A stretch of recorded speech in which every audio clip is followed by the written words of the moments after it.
ബസ്സേ നമ്മളെ നമ്മുടെ വ്യൂവേഴ്സിനൊക്കെ ഉള്ളൊരു സംശയമാണ്, അതായത് കസ്റ്റമേഴ്സിനൊക്കെ ഒരു സംശയമായിരിക്കും എങ്ങനെയാണ് നമ്മൾ ബാംഗ്ലൂരിൽ നിന്ന് നാട്ടിലേക്ക് സാധനം, അതായത് കൊച്ചിയിലേക്ക് എറണാകുളത്തേക്ക് സാധനങ്ങൾ എത്തിക്കുക എന്നുള്ളത്. അപ്പോൾ അതിനെക്കുറിച്ച് ഇന്നത്തെ ഷെഡ്യൂൾ എന്താണെന്ന് പറയാമോ? അങ്ങനെയാണെങ്കിൽ ഇന്ന് ഞങ്ങൾ വർക്ക് ബാംഗ്ലൂരിൽ നിന്ന് എടുത്തത് ഒരു 12 മണിയോടുകൂടി ലൊക്കേഷൻ ടൈം എത്തി കസ്റ്റമറിൻ്റെ.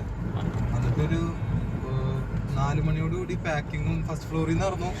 4 മണിയോടുകൂടി പാക്കിങ്ങും ലോഡിങ്ങും ഒക്കെ കഴിഞ്ഞ് ഞങ്ങൾക്ക് ഇറങ്ങി. ലൊക്കേഷൻ ടൈം കാണിക്കുന്നത് പള്ളുരുത്തിയില എറണാകുളം.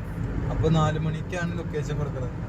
അപ്പോൾ കസ്റ്റമറിന് 4 മണിയോടുകൂടി തന്നെ അൺലോഡ് ചെയ്ത് സാധനങ്ങളൊക്കെ അവർക്ക് അൺബോക്സ് ചെയ്യാനുള്ള ഇതിനൊക്കെ ആയിട്ട് എക്സ്ട്രാ ടൈം ആവും. കസ്റ്റമർ ഹാപ്പി ആവും.